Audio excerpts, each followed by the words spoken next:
Harry Potter, The Making of Diagon Alley. Good evening, I'm Meredith Vieira. Through 7 novels and 8 films, Harry Potter has grown from an idea J.K. Rowling conjured up on a train to a multi-billion-dollar cultural phenomenon. Now fans of The Boy Wizard will get a chance to experience the magic like never before. When the wizarding world of Harry Potter, Diagon Alley, opens up at Universal Studios Florida, muggles from all walks of life will get to see, feel, touch, and even taste what until now they could only imagine. Tonight, we show you what it took to pull off this kind of magic, and it was far more than just a wave of the wand.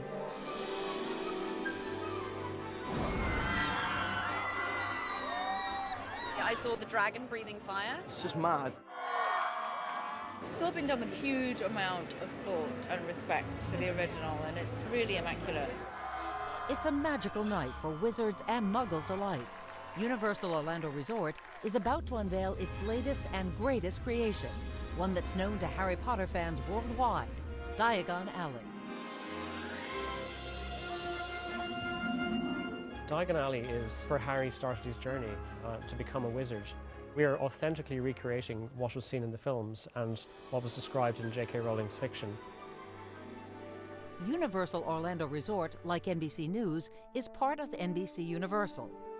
And its creative team has set about bringing Diagon Alley to life at Universal Studios Florida, creating an immersive and interactive experience for fans of The Boy Wizard. A film set only really produces enough that the camera sees, whereas we have to produce everything from every angle. There's nothing but discovery. Around every corner, you're going to find something else. To pull off this bit of magic, they've assembled a team of artists, craftsmen, and creative minds. The result? A spot-on, authentic experience that amazes even those who have seen it all when it comes to the Harry Potter legacy. The whole idea of walking down Diagon Alley the way Hagrid and Harry walked down, I think everybody who visits it will just be staggered. They will just be literally staggered. The grand opening of the wizarding world of Harry Potter, Diagon Alley, is July 8th, but the Universal creative team is racing towards another deadline. A little more than 2 weeks before the attraction officially opens, the press and public get a special sneak peek at the Diagon Alley preview event. It's an ambitious and challenging project that will take years and bring Universal's own magicians around the globe as they develop new technologies to turn the world of Harry Potter into reality. To understand how they got to the finish line, we have to take you back to a point in time when Diagon Alley was just a dirt lot in Orlando. Our story begins 4 years ago to the day when the wizarding world of Harry Potter, Hogsmeade, first opened at Universal's Islands of Adventure in Orlando, Florida. Lumos Maxima! I remember I would come out of films when I was younger and absolutely just wished that world could be real and that I could be a part of it. But Hogsmeade was just the beginning. Universal Orlando already had its eyes set on the next goal, Diagon Alley. We knew there were other places to go, and in particular, Diagon Alley was always something in the back of our mind as a place that people would love to be. Universal Senior Vice President Terry Koo was the creative director for the wizarding world of Harry Potter Hogsmeade and is tasked with bringing this next challenge to life.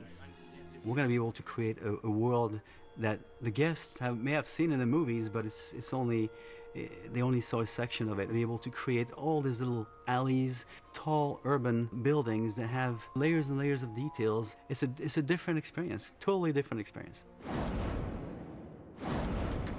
24 takes 7 on the end. Almost 2 years after filming ends on the final Harry Potter movie, and more than 2 years before Diagon Alley is set to open, actors from the Harry Potter films gather at a studio outside of London. Nearly all of the original actors are there, including Rupert Grint, as one of Harry Potter's best friends, Ron Weasley. Yeah, it was strange to put on the old costumes again, and I always had a sneaking suspicion that it wasn't completely over. I'll be back again. Is it Tom Cruise? Is it Robbie Coltrane? Robbie Coltrane once again dons the robes and facial hair to play Hagrid, the groundskeeper at Hogwarts School of Witchcraft and Wizardry. I gotta say, I've really missed having this hugely attractive beard glued to my face. Helena Bonham Carter deals with her own wardrobe issues as the evil Bellatrix Lestrange. I'd forgotten how many things can go wrong in a Bellatrix costume because I'm such a liability with all these bits hanging in and the hair is kind of annoying. What's being shot here today will be part of one of the premier attractions in Diagon Alley, the Harry Potter and the Escape from Gringotts ride. I need to get into Gringotts, into one of the vaults. This is impossible. Alone, yes. But with you, no.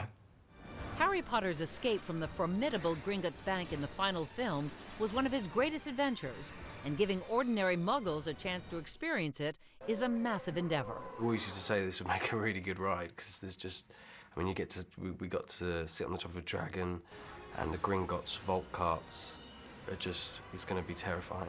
We turn to Hermione, and then we'll hear boom, boom. Hey, look, Charles. They're thick, but they're brutal.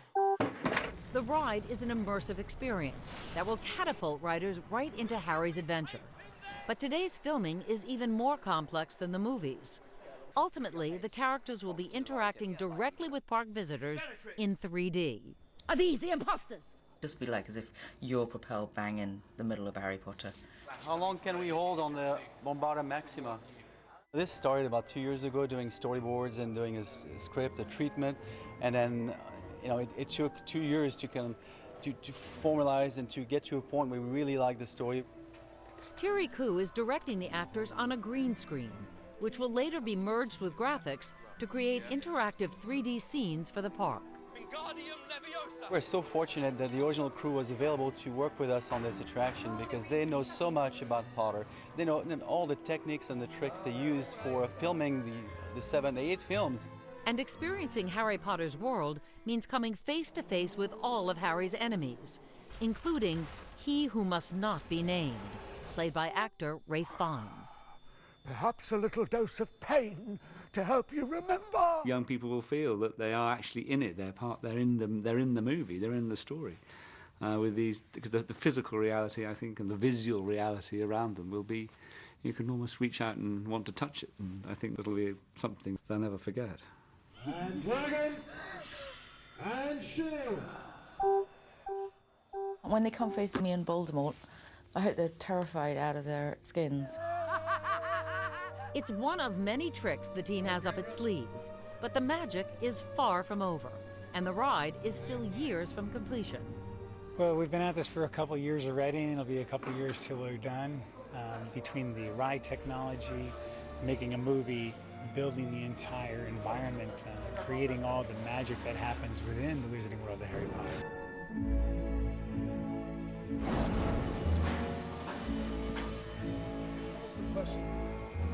I'm looking forward to seeing this painted. And installed on the chassis. Yes. It's more than a year before the big grand opening of Diagon Alley. Very nice. And 2 members of the Universal creative team take a nearly 5,000-mile trip from Orlando, Florida. It's really good to see this finally out in the sunlight and look at the various levels of aging. They're here at a facility in Switzerland to get a look at the latest progress on what will be one of the biggest attractions in the Wizarding world, the massive steam engine train that was so iconic in the books and movies, the Hogwarts Express. This end feels a lot better here. Yeah, I think this is quite strong. Even the level of rust that happens in the corners, but this really captures the rain streak that we're looking for. When the Universal team was in the early planning stages of Diagon Alley, they knew they wanted a way to connect the 2 parks while keeping guests immersed in the Wizarding world. And the idea they came up with isn't just a stroke of magic, it's a stroke of genius. The Hogwarts Express is probably one of my real loves of this. Here we have Hogsmeade, and now we're building Diagon Alley. And the journey between the two is, to me, one of the epic journeys in the book.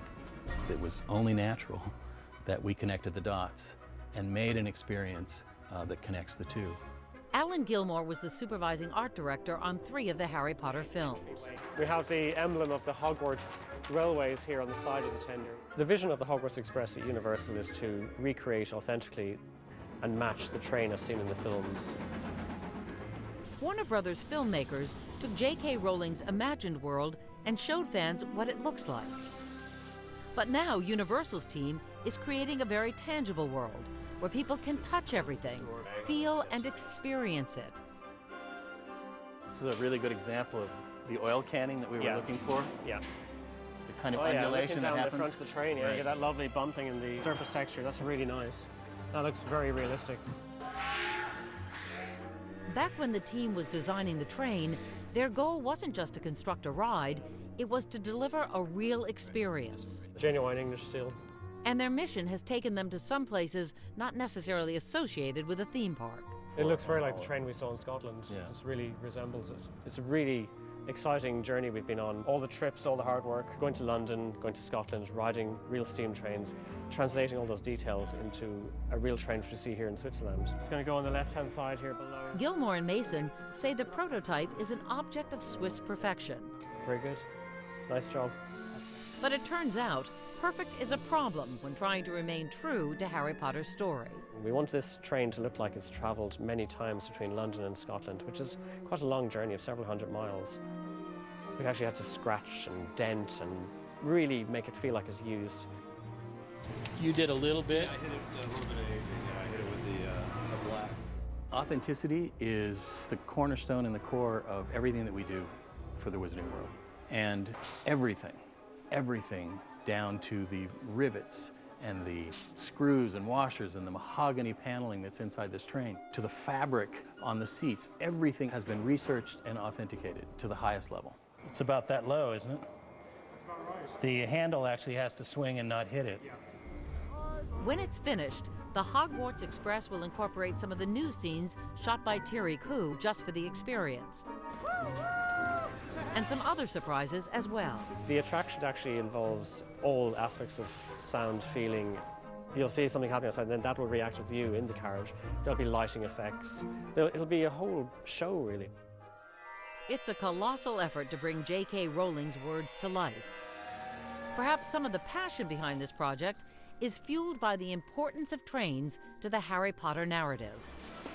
After all, the boy who lived was conjured up aboard one. It was nearly 25 years ago when J.K. Rowling was traveling by rail and inspiration struck. I was on the train from Manchester to London and it just came. Had something like that ever happened to you before? Yes, truthfully. I mean, other ideas had just come to me because I think if you're a writer and that's what you spend a huge amount of time doing, ideas do come to you. But nothing had ever come so with such a, I thought, God, I'd love to write that. And when I got off the train, I went straight home and I started writing. The author with the magic touch couldn't know then that the story she imagined would turn into 7 books, 8 movies, theme parks, and 1 rabid fan base. I've read each book 10 times now, except for the 4th one, which I've read 11 times. By 2005, when the 6th book of the series goes on sale at midnight, more than 5,000 bookstore parties nationwide celebrate what at the time is called the largest book launch in history. It's J.K. Rowling! And in Scotland, he stared around, looking up at the boxes. Rowling herself gives the very first reading of Harry Potter and the Half-Blood Prince at Edinburgh Castle. This is brilliant, said Ron. In the summer of 2007, the 7th and final book, Harry Potter and the Deathly Hallows, is timed to be released within weeks of the 5th movie premiering. At this point, the boy wizard is cemented as a bona fide cultural phenomenon. I mean, it's kind of like Harry Potter mania. I've never seen it quite this big. You get a sense of it at the premieres because you see all the fans there. Harry's a character that's worked his way into the collective consciousness of millions of people of all ages around the world. For Daniel Radcliffe, Rupert Grint, and Emma Watson, who grew up playing Harry, Ron, and Hermione, their love for Harry Potter existed long before they were cast in the roles. I was such a huge fan of the books before I even auditioned for the role. And my dad used to read them to me and my brother before we went to bed every night. It's just the most amazing kind of storytelling in that it just drags you in from the first page. And you get to the last page of that chapter and you think, oh God, no, okay, I'll just read the next one. So it's totally compulsive. Warner Brothers' Harry Potter franchise goes on to become the highest-grossing film series of all time. And the book series is the best-selling of all time, too, with more than 450 million copies sold worldwide. Today is a big day on the lot in sunny Orlando, Florida, that's slowly but surely being transformed into a magical London alley. You like? Yeah, I love it. It's great. It's great. Yeah. Yeah. Stuart Craig designed the sets for all 8 Harry Potter movies and has been working with Universal Creative for the past 2 years, drafting sketches for the Wizarding World of Harry Potter, Diagon Alley. So right about where I am is middle of the street. And now he is getting his first glimpse at what's become of his work. Well, that's a good contrast immediately from the openness of this to the comparative claustrophobia of this. The last time I was here, it was still the Jaws attraction, and so the shock, as I came around the corner this morning, it's a really good first impression. Terrific. His tour guides for the day, Dale Mason and Alan Gilmore, have been carrying out Craig's vision since Universal Orlando Resort broke ground on the project last year. I think it's kind of interesting, no matter all the models we built, and this little slice here is narrower than I imagined when you stand in it. Yeah. Which is good. If it seems closed in, that's exactly how it's intended to feel, to faithfully represent old London. But the design is nothing more than an illusion masking the reality, that the scope of the Universal Parks project is enormous. When you arrive in London, it's going to be as if you arrived in London. I mean, this is a real full-scale environment. You have King's Cross Station, you've got, you know, the night bus will be parked out in front, and then you get to go through that wall of London, if you will, and into the actual magical area of Diagon Alley. Welcome, Harry, to Diagon Alley.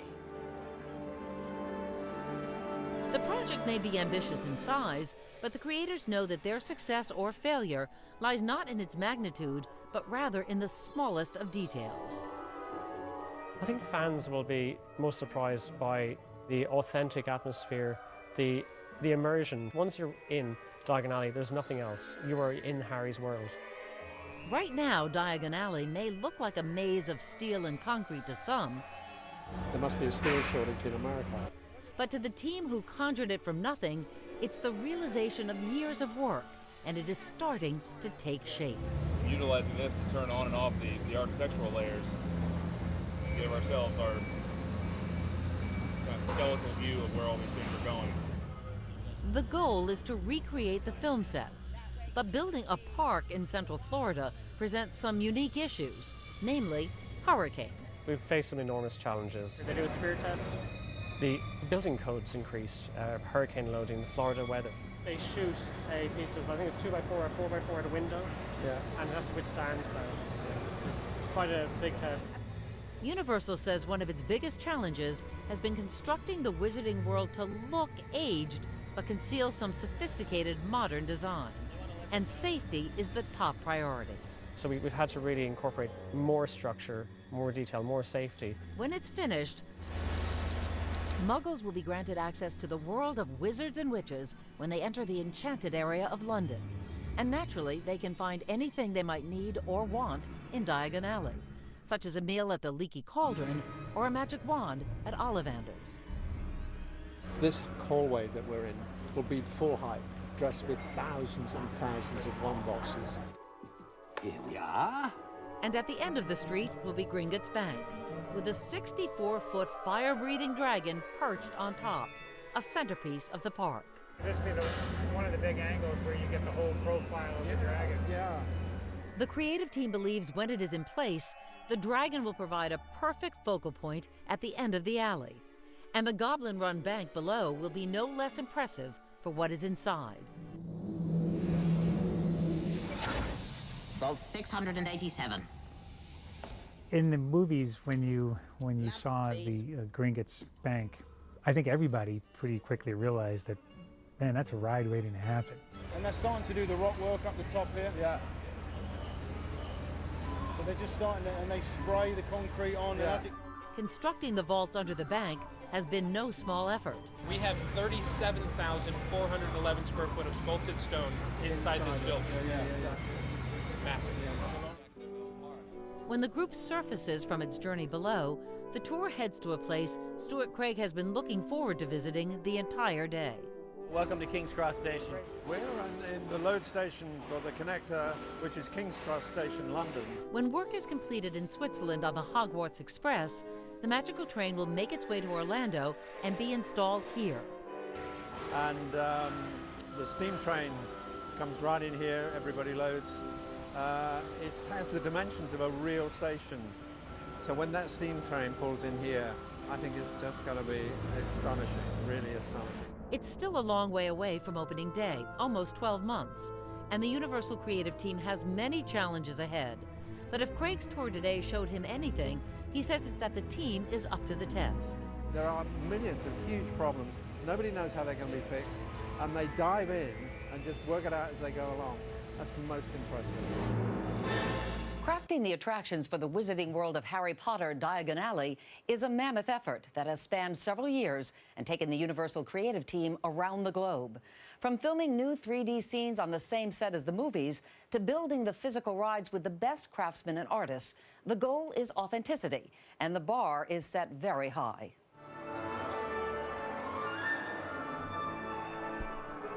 As opening day approaches, Terry Koo travels somewhere special. Well, we are at Abbey Road Studios in London, recording with the London Symphony Orchestra, and we're recording a whole new arrangement for our new attractions. 100 musicians. Here's the same musicians that recorded all the music, the score for all the films, the wonderful music of John Williams.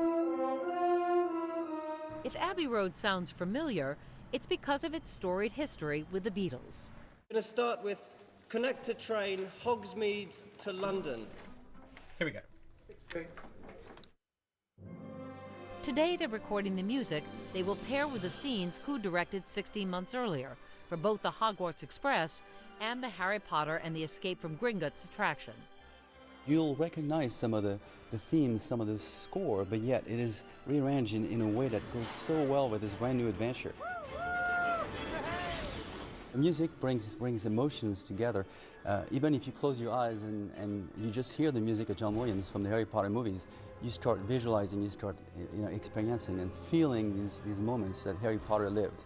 So these carriages move along, you see, and as they move along a different section, another section of music will play. So we have to have a waiting, and then they come around the corner and we play TO7. So you see how it works.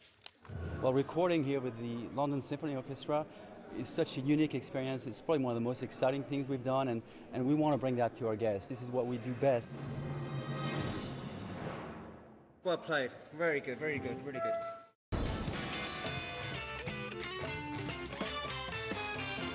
The park is almost a month from opening and less than 2 weeks from the big preview event.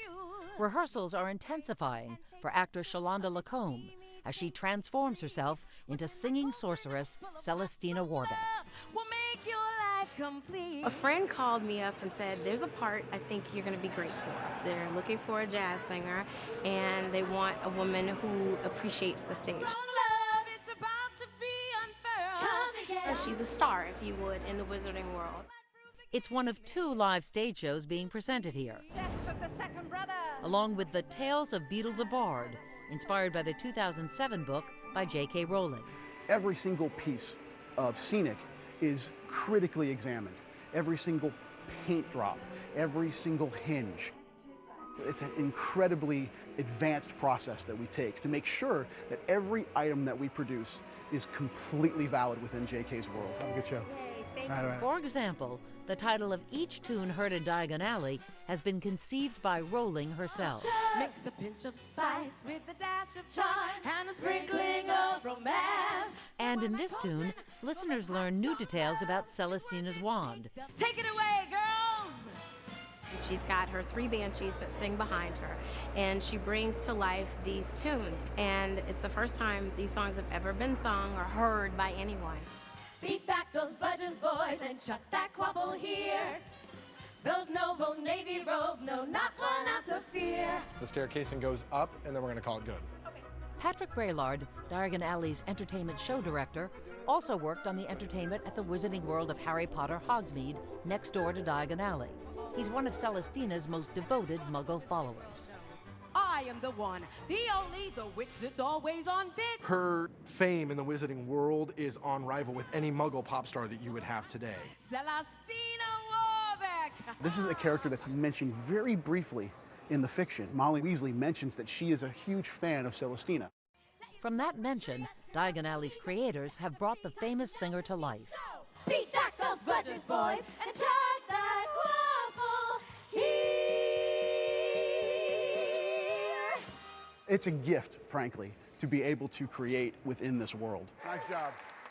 J.K.'s fiction is so layered and so vast and vivid. The hard part is doing it justice. That's the most difficult challenge, I think. He sought out a wizard with whom he had once quarreled. All of us are huge nerds about being here. For actress Kristen Sherilla, her role in the Tales of Beetle the Bard is the latest phase of a passion she traces to her childhood. So death took the first brother. I am a huge fan. Oh my gosh. When I was a kid, I remember I went to all the midnight releases for all the books, and I would actually make one of my parents stand in line to actually pay for the book while I started reading it, sitting under one of the display tables in the bookstore. The show features recreations of two fairy tales known to Harry Potter and his friends, said to be written by a 15th century author. It's the fairy tales that the children in the wizarding world got to hear on a nightly basis. Tales of Beetle the Bard is a book that J.K. wrote that's separate from the Harry Potter novels. There were once three brothers who were traveling along a lonely, winding road. Beetle is kind of like the Aesop fable of the wizarding world. What our show does is remind people about the heart of the stories, because the wizarding world is filled with tales of courage, friendship, love, and those are the things that made people fall in love with the Harry Potter series in the first place. With the Diagon Alley preview event just a couple of weeks away, the team is working feverishly to get every detail exactly right. I feel we're very close now. The last few details are the most important ones. Hey, welcome to Hogsmeade Station. How are you? Good, how are you? But Alan Gilmore and Thierry Koo take a break from their hectic schedules to give a tour to some very important guests. So what do you think? How cool is this? It's incredible. Bonnie Wright, who played Ginny Weasley, and James and Oliver Phelps, who played her mischievous twin brothers in the Warner Brothers films. We're gonna get to ride the Hogwarts Express. Yes. And their trip starts, like many of Harry Potter's adventures, aboard the Hogwarts Express. Here it is. Imported from Switzerland and now installed in Orlando. Oh, wow. Their destination is King's Cross Station. We're leaving Hogsmeade. Then on to Diagon Alley. So I see somebody familiar here. Old friend. Oh, Hi, Hagrid. Hi, Hagrid. The journey starts. You don't think you're in Florida. You can really feel the train, can't you? You feel it over the tracks. It's absolutely right. And you can feel it in your seat as you're going. And then when you turn corners in the train, you can feel the train moving like that. Hey, look at that. Hey, look at that. Now that part, remember that? It was almost 2 years ago, right? Yeah. I remember I only took one take, but someone else took a few more. Yeah. I took one take. He took about 10. Just saying. Does your head fit on the ride as well? Just about, Just yeah. about. Big wide screen. Yeah, excellent. Welcome to London, guys. Welcome to King's Cross. The first moments when they disembarked the train were quite special. Oh my God, we're in London. The station is a replica of King's Cross in London. We spent 2 weeks working out how dirty the rubbish bins should be. Except for one thing. In the real version, passengers don't arrive or depart from platform 9 3/4. So how do you get to that enchanted platform at the King's Cross station in Orlando? Well, that's a bit of magic the Universal creative team won't reveal just yet. From King's Cross station, the group heads through London. Here's the night bus. To the main attraction, Diagon Alley. And as you'd expect it, there's no sign that says here's the entrance to Diagon Alley. I mean, it's just totally Where is it? magical, exactly. As the story goes, Diagon Alley is meant to be hidden from the Muggle world. That goes completely against what you would do in a theme park when you know that tens of thousands of guests, millions of guests a year are going to be going into Diagon Alley. You want to put big signs up, right? And well, we didn't want to do that because it's not that way in the stories. Welcome, Harry, to Diagon Alley. The moment comes for Koo, Gilmore, and the actors to walk through the unmarked wall in Orlando. Ta-da! Here it is. This is huge. Wright and the Phelps twins say entering the Wizarding World goes well beyond their expectations or their experience on the film sets. I think the scale of Diagon Alley completely blew me away. I thought it'd be much smaller. Oh my God! It's even more real and immersive here than it was on the sets, you know, and the attention to detail is just above and beyond. As workers are still applying those details everywhere in the park, the group makes its way up Diagon Alley, tracing Harry's footsteps. But Hagrid, how am I to pay for all this? I haven't any money. Well, there's your money, Harry. Gringotts, the Wizard Bank. Here we are, Gringotts Bank. Wow. You walk through this great experience. It isn't like a line to a ride, it's just an experience. I've never seen anything like it, not even on a film set, of things of that scale. That chandelier is amazing. It's beautiful. Like the size of the chandelier. It's like a 20-foot chandelier in there, which is just, you know, who does that for a theme park ride? This is the full size of Gringotts Bank lobby. This is how it was designed, and in the film it was a virtual set, but here it's real. So we're here to open an account. Yeah. How do we open one? The premise for Harry Potter and the Escape from Gringotts is that while standing in line, visitors will be asked by a goblin if they want to open a bank account. Here to open an account, go directly to the office at the end of the corridor. From there, you will be escorted to the vaults. Well, that's all. Move along. Because the park is still weeks from opening, the Gringotts attraction is still under wraps and not ready for the actors or the world just yet. All right. Can't wait to have you on the ride soon. Yeah. Koo and Gilmore bring them up from the depths of the bank to somewhere the twins have been waiting to visit all day, Weasley's Wizard Wheezes. Wow. I feel like I'm back on the set exactly as it was. One thing I really like about the Weasley's shop is there's like a 15-foot version of myself. So who wouldn't like that, right?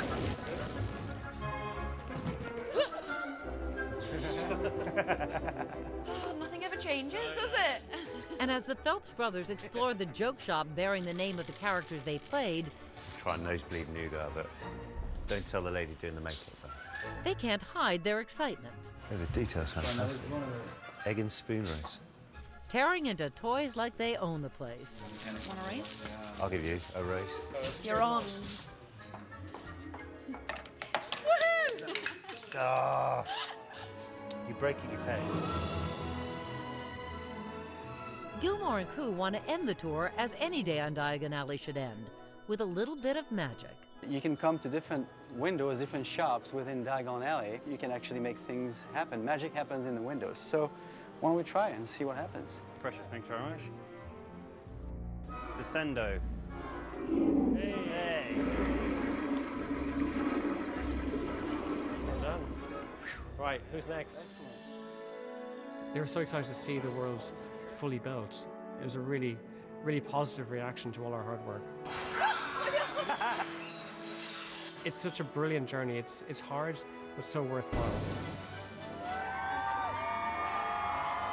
At Universal Studios Florida, the wizarding world of Harry Potter Diagon Alley is about to be unveiled to the media and the world at the big red carpet preview event. Amazing, really, really enchanting and really wondrous and transporting. There isn't a square inch that hasn't been meticulously thought of. Fans came to wave and say hi. That just shows the appreciation. You're a part of it. You're not watching Harry's journey. You are taking your own unique journey through the world. In this place, there's more doors to open and drawers to open. Finally, it's time. And in true Harry Potter fashion, none other than Robbie Coltrane, Hagrid himself, takes us into the wizarding world. Welcome everybody to Diagon Alley.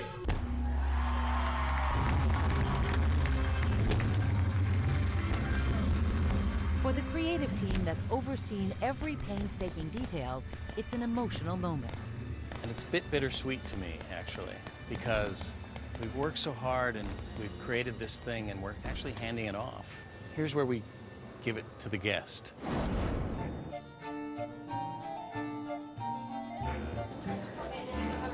The morning after Universal reveals Diagon Alley to the world, the creative team gets to do something it's wanted for a long time, share its creation with the people it was intended for all along. There it is. There's a snitch, look at the snitch. For the first time ever, a group of kids and their parents, families of Universal employees, Let's check it out. Let's check everything out. are given a dream tour. Oh my god, look at that dragon. It's what's below that dragon, deep in the vault of Gringotts Bank, that fascinates the kids. The park's feature ride, Harry Potter and the Escape from Gringotts. Before they get there, the kids want to explore every corner of Diagon Alley. It's the creative team's first chance to receive feedback, unfiltered, from their young guests. Is there any Gryffindors here? I'm a Gryffindor. The kids absolutely mesmerized by everything they saw. They looked up, they looked everywhere, they looked up at the dragon. There was so much to see. Anybody remember how do you open a monster book? How do you open a monster? You pet its spine. I tested a few of them on a few questions. What's that in a cage? A pygmy puff. They're lovely, aren't they? They're really cozy. They had every answer. They knew the books and they knew the films. What was the name of Harry Potter's owl? Hedwig. Good. You guys know everything. We should get them in as consultants the next time. They can help us out. They're eating it up. They're doing everything that I sort of imagined that they would do in the beginning. They're exploring. They have really big hands. The kids enter the money exchange, Welcome to Gringotts Money Exchange, everyone. where currency can be changed for Gringotts banknotes, and an interactive goblin is waiting to greet his first visitors. Anybody wants to ask him something? How old are you? Old enough. How much money do you have? I cannot answer that. How long have you been standing there? You wouldn't believe me if I told you. Finally, the group moves on to the most anticipated attraction in Diagon Alley.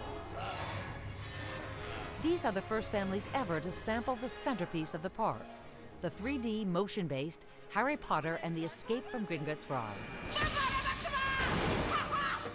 While the children depart for their adventure, the creative team remains behind and tries to gauge their reaction by the sounds emanating from inside. We may hear the screaming through the tunnels. We'll see. Wingardium Leviosa! We heard you guys scream. Was that you? No, it wasn't me. No, are you sure? We heard this big scream and you went down, yeah? That's the favorite ride. I know. My new favorite ride. All right, Gringotts! Gringotts! To wind the day down, the tour ends with a cold treat. Butterbeer ice cream. What's your favorite ice cream? Butterbeer? This one? It's always Butterbeer is the favorite, isn't it? Yeah. The journey to build Diagon Alley has been an adventure worthy of Harry Potter himself. With the July 8th opening just around the corner, the actors, artists, and craftsmen who brought this attraction to life see for themselves the magic they've conjured. I stood in the entrance to Diagon Alley tonight and watched as the first guest walked in. They loved what they saw and it fulfilled what we wanted them to experience. It's amazing, and it's a real testimony to it's a classic. There's certain stories that people love and become a part of their childhood, and then they give it to their kids and it keeps on going. And there'll be people coming here that haven't even been born yet who will fall in love with Harry Potter and want to come and experience it for themselves. The smiles, the excitement, the screams, you feel like you've lived the adventure of your life.